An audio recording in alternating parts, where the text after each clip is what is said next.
Hey, what's happening, good one? I'm SirJames from Gamerfuzion.com, bringing you guys another PlayStation VR video. Now, in my last video, we were talking about the cover arts that Sony released to kind of go over the key differences between games that have required headset compatibility.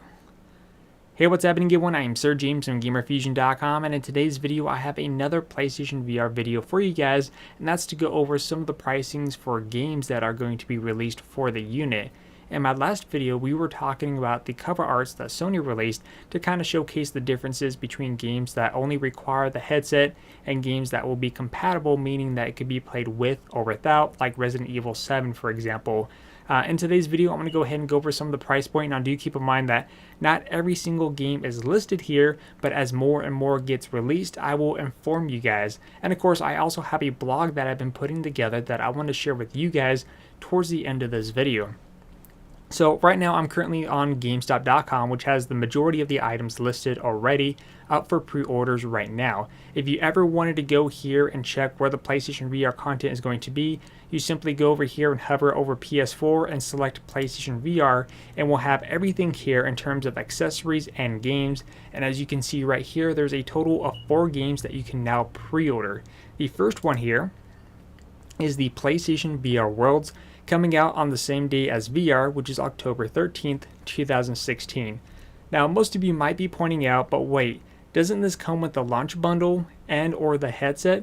The answer is yes. However, the one that comes with the headset or the launch bundle is actually a demo disc for this, meaning that you get to try out some samples for what's going to be in the full retail copy. And the fact that we are actually getting a demo disc in 2016 is actually pretty crazy, but it's bringing back really good memories for me, especially dealing with those in the past.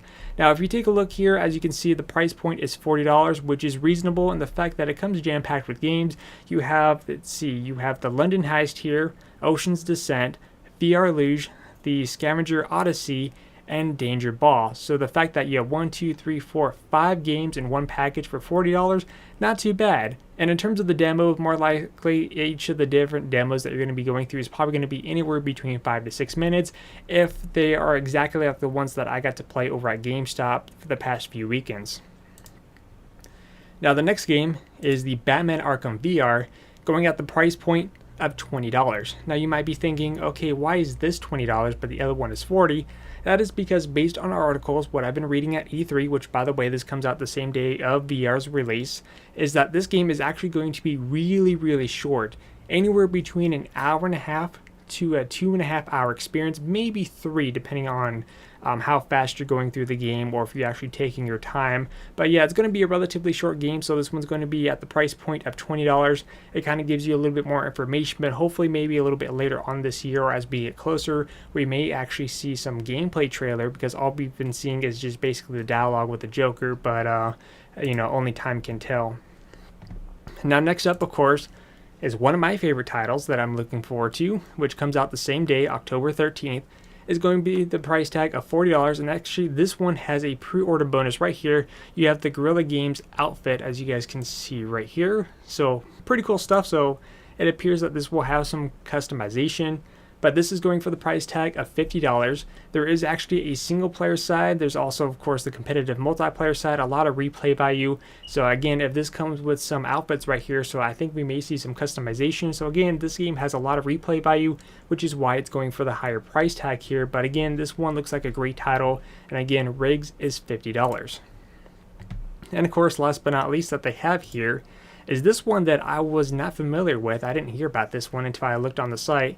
And this one is the Loading Human Chapter 1 for the retail price of $40. Again, same day release on October 13th. Of course, over here actually goes over some information about the game. I don't know how many chapters this game will have, but based on the trailers I've seen, it actually looks like an interesting title, which I may get as well. But I have to kind of wait and see, because again, a lot of these games are going to be relatively expensive, anywhere between, it looks like $10 to $60. And as you guys know, Resident Evil 7 is going to be compatible, which is already going for the $60 price tag. Now, they recently added this one here, which I didn't notice until just a few minutes ago. And apparently it's like a little bicycle gimmick here, which I don't think PlayStation VR is going to be using this for anything as far as I'm aware of. maybe the Oculus or something like that. But again, if you're looking for something, there's that. But I think that's a little bit pricey in my opinion. But you guys can read more information about that by visiting GameStop.com. Now again, not only GameStop does it have it listed here, you could also go to Best Buy, which doesn't have everything GameStop does because it's actually missing rigs on this page here. And of course Amazon as well, which only has about 2 or 3 of the titles listed as well, but just kind of pointing things out. So if you guys want to go and pre-order and make payments for it, then you might want to do that starting right now, because again, I don't know if the games are going to be a limited release on launch. I really doubt they will, because it's not like the headset where it's going to be harder to produce. But again, just wanted to point that out. And of course this accessory that I mentioned already. Now the last thing I'm going to go ahead and talk about is a blog that I've been putting together, which I'll have a link to this in the description down below. What I'm actually going to be doing is that anytime more and more games get announced in terms of pricings and when it's going to be available, I'll be listing it right here on this blog. As you can see, I have it divided between VR games and accessories. I don't think I'm going to be adding the bicycle because again, I don't think it's really meant for PlayStation VR, but for the other stuff out there. But again, this is something that you might want to keep tabs in, maybe add it to your favorites, something you could keep track into, and maybe come back to this page every couple of weeks and then I'll have it updated. But basically this will contain games that are PlayStation VR or VR compatible. Again, that is why I have Resident Evil 7 down here, because it can be played with or without the VR experience. But anyways, if you guys see anything that I should be adding to this list, something that you know, let me know as well. I know Thumper I'm going to be adding on here, which is a digital download only on the PlayStation Store. And of course, you could also get it on Steam as well. So again, this is something I'm going to be putting together to kind of help you guys keep track of the games get announced. But again, if you guys have any questions, let me know in the comment section down below. But until then, I am SirJames from Gamerfuzion.com, where we empower your gaming.